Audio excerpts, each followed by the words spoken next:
Bom dia, estamos iniciando mais um culto cristão do lar, uma manhã de domingo. Hoje um domingo ensolarado, porém bastante frio aqui na nossa cidade. Um frio ventoso, com ventos aqui de baixa intensidade, mas que de certa forma aumenta a sensação de frio, né? Especialmente as pessoas que já estão alcançando uma certa idade provecta, em que a capacidade de aquecimento do corpo fica bem prejudicada. Mas isso faz parte da vida, é uma das características da nossa cidade e a gente convive muito bem com isso, com muita alegria e muita felicidade, né? A página que foi aqui aberta hoje é do Evangelho de Lucas, no capítulo 16, versículo 9. E o título da página é Tabernáculos Eternos. O que é um tabernáculo? Um tabernáculo é uma espécie de uma cobertura, assim, uma cabana, né? Vamos chamar assim, que os israelitas, os judeus, faziam para realizar cultos em campo aberto. Os casamentos, por exemplo, entre judeus hoje se faz debaixo de um tabernáculo, que geralmente é ao ar livre, debaixo de uma cobertura, né? Geralmente de tecido, de uma coisa assim leve, e ali é executada então a celebração do casamento, né? Isso é um tabernáculo. Tabernáculo é isso, é uma cabana, é uma estrutura que é usada para uma celebração de um ato religioso ou de um ato, assim, vamos dizer, social, como é, no caso, o casamento, né? Então, é um tabernáculo. Então, aqui fala, geralmente, quando se ia fazer quando tinha algum acontecimento assim, logo se pensava, vamos fazer aqui um tabernáculo, né? Fazer aqui uma capelinha para a gente continuar a nossa celebração e tal. Então, isso é o tabernáculo, né? E aí, esse versículo de Lucas diz assim: também vos digo, né? Jesus está falando, né? Também vos digo, granjeai amigos com as riquezas da injustiça. Quer dizer, o que é a riqueza da injustiça? A gente ganha, às vezes, dinheiro que vem de uma pessoa pobre para a gente. E a gente se torna mais rico com um recurso honesto, porque a gente fez um trabalho, mas pago por uma pessoa que tem menos recursos que a gente. Não é muito justo, isso não é muito justo, é injusto. Mas é legal, faz parte da vida, é assim que funciona e é assim que a gente tem que tocar a vida. Mas Jesus recomenda que nós granjeemos amigos com as riquezas da injustiça, para que, quando estas vos faltarem, essas riquezas, vos recebam eles nos tabernáculos eternos. Complicado esse negócio, né? Eles nos recebam nos tabernáculos eternos. Vamos ver o que diz Emmanuel a respeito disso. Eu, sinceramente, não entendi muito, não. Não entendi muito bem o que quer dizer isso, não. Tenho uma ideia, mas não está muito clara na minha cabeça.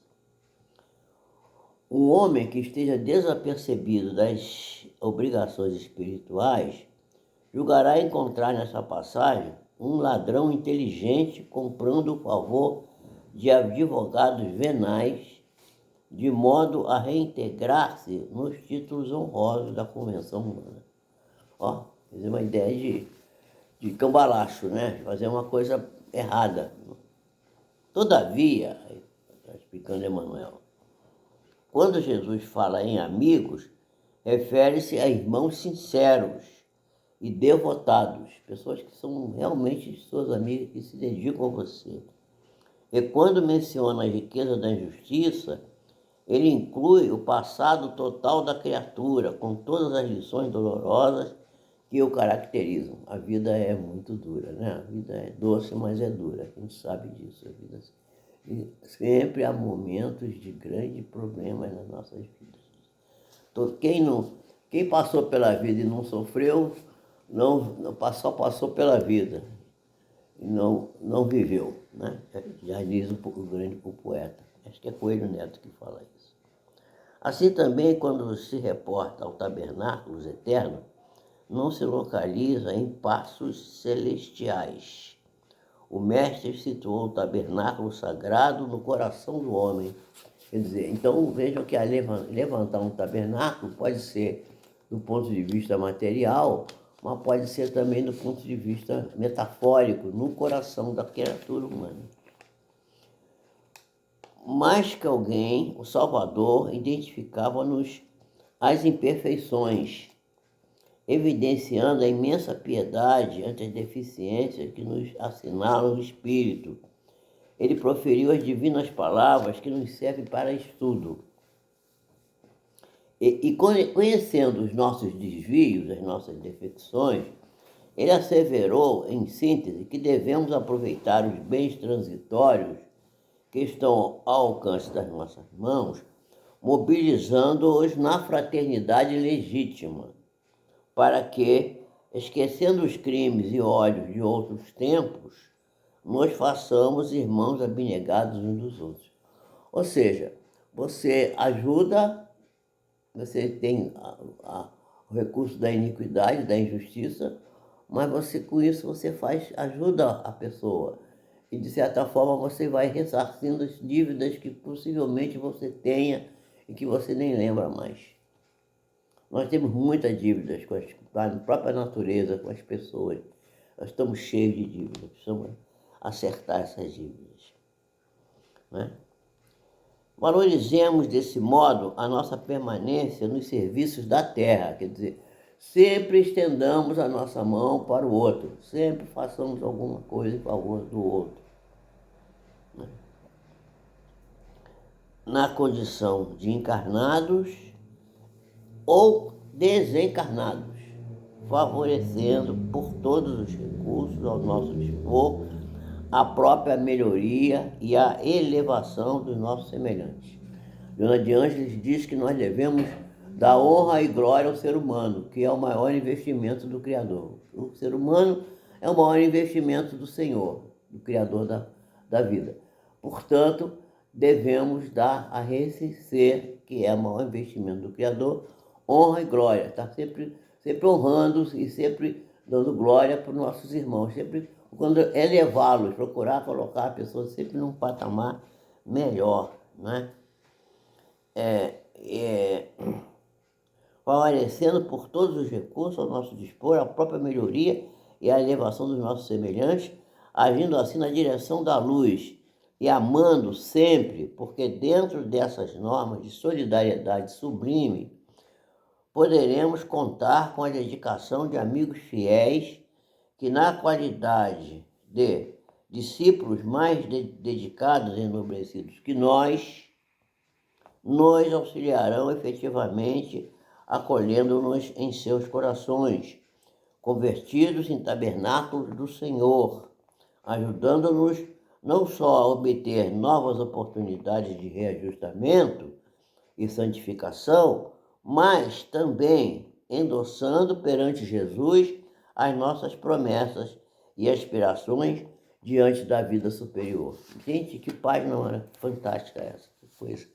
E eu me lembrei aqui de André Luiz, quando ele conta no livro dele, Nosso Lar, que ele encontrou lá no plano espiritual o Silveira, que era a pessoa que o pai dele andou executar na justiça porque devia ao pai do André Luiz, mas em soma de dinheiro, e a mãe do André Luiz dizia para o marido: não faz isso, o Silveira é nosso amigo, não executa ele não, tem paciência com ele vai te pagar, Não, não, mulher, você não entende de negócios, negócio é negócio, tem que executar, vamos fazer o que tem que ser feito.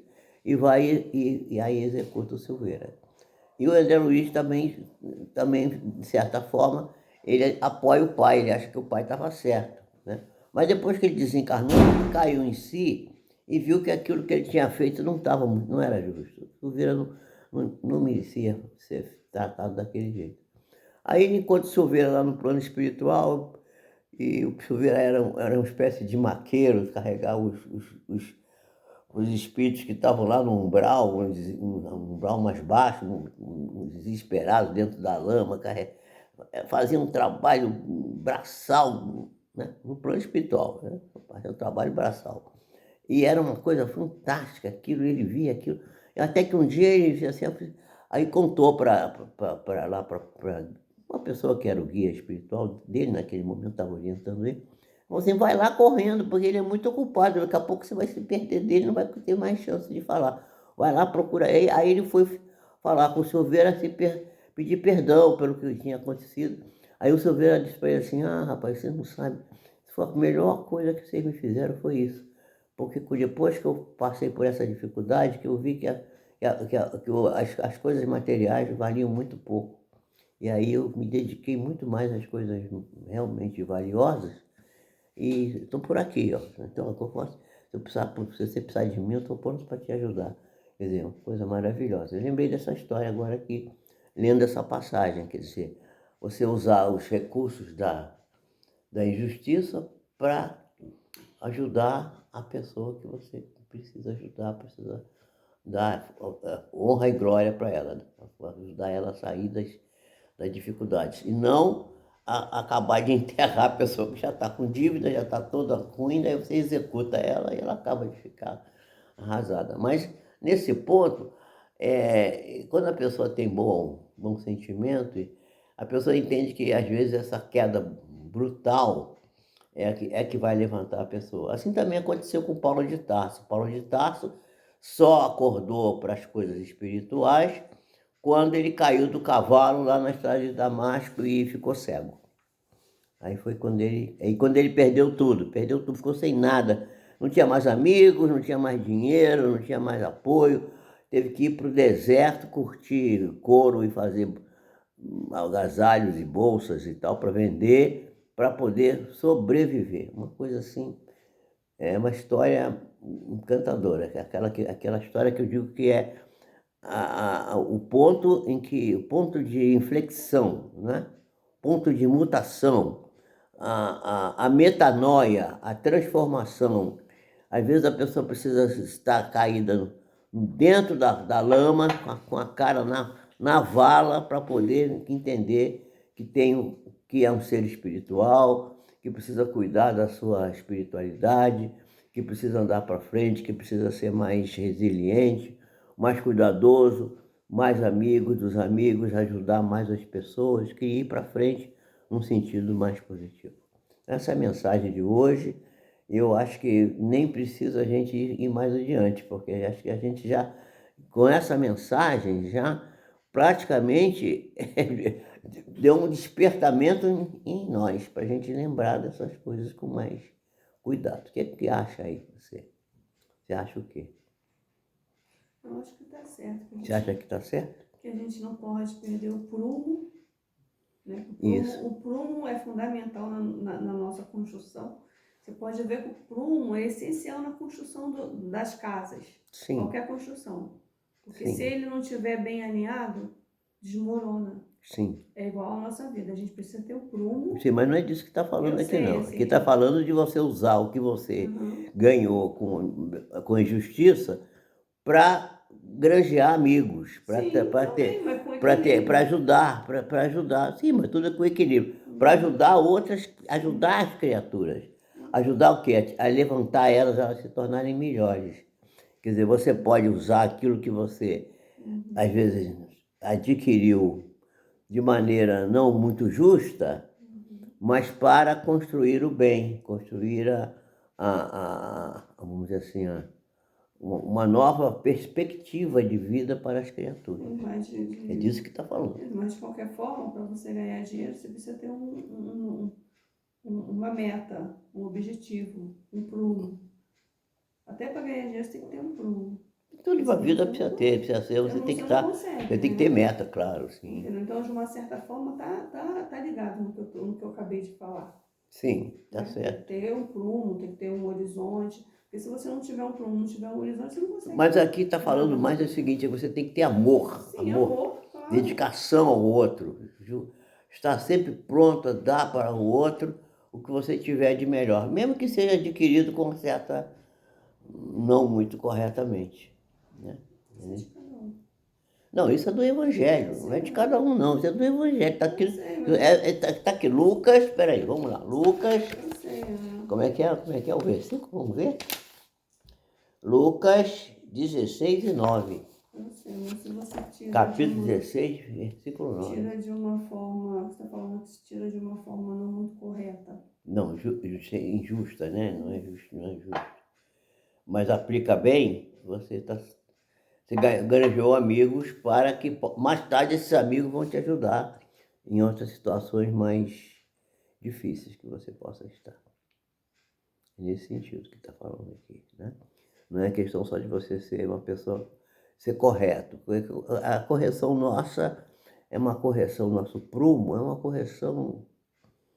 Esse nosso prumo aqui não é um prumo, não é o prumo de Jesus. O prumo nosso é diferente do prumo de Jesus. Diferente não é, mas o nosso prumo é menos, vamos dizer, menos eficaz.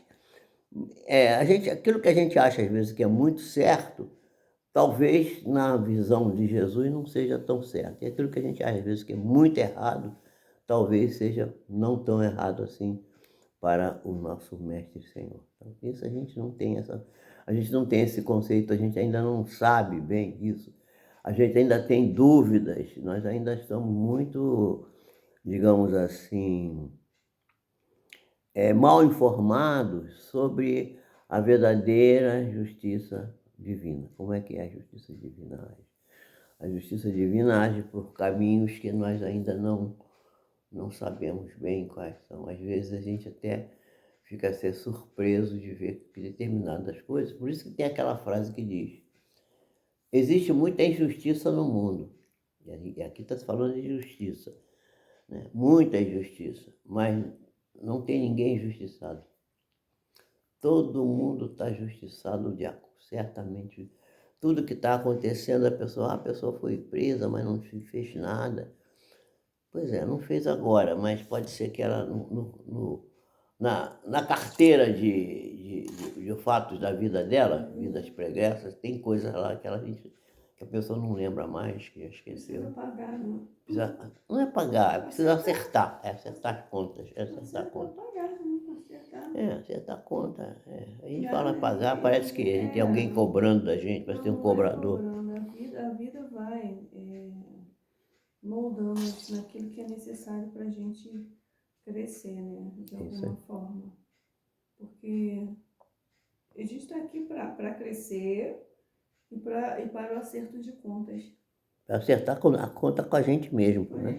As coisas que a gente fez Isso aí. em algum momento que não foi muito correta, né? Isso aí. A gente aqui, a gente vai fazer, se a gente não prestar atenção, a gente paga essas contas e faz novas dívidas. Faz novas dívidas, é verdade. A gente vive fazendo isso. Vamos orar. Agradecemos ao Senhor da vida e rogamos que Ele tenha compaixão dos que estão doentes, dos que estão sofrendo, dores físicas, morais, psicológicas, dores sociais, dores de todas as espécies. Que a misericórdia do Senhor se estenda sobre todas as coisas que foram criadas por Ele e que possamos levantar o nosso pensamento pedindo que os doentes sejam aliviados nas suas dores, mas que possam criar a consciência de que é necessário aproveitar o momento da dificuldade para refletir sobre a causa da dificuldade. E quando a gente reflete sobre a causa e busca a correção, a dor passa, a dor se corrige, a dor se acerta, a dor se desaparece. A doença vai embora e a saúde resplandece novamente em nós. Que possamos ter essa visão de que tudo é justiça na vida que vivemos. Não existem injustiçados, embora o mundo esteja pleno de injustiças. Que possamos também pedir pelos que já desencarnaram, especialmente aqueles que desencarnaram desconhecendo o que fosse a verdadeira vida espiritual. Porque a pessoa acha que morreu e vai acabar tudo. E a morte não acaba com nada, porque na realidade a pessoa continua viva, continua necessitando de aprender, de evoluir e de se tornar melhor. Que a luz do Senhor invada os corações, tanto dos encarnados quanto dos desencarnados. E que sejamos nós, aqueles, os primeiros a receber a iluminação dessa luz, para que a luz brilhe em nós e possa iluminar outras criaturas. Que assim seja e que a luz do amor que o Cristo implantou em nós, que Deus colocou no nosso coração, possa brilhar fulgurante para todas as criaturas, sem particularidade, sem dedicação exclusiva para aqui ou para ali, mas que possa ser universalmente distribuído o sentimento de amor e carinho que deve vigir em nossas vidas. Que assim seja, que Jesus nos abençoe.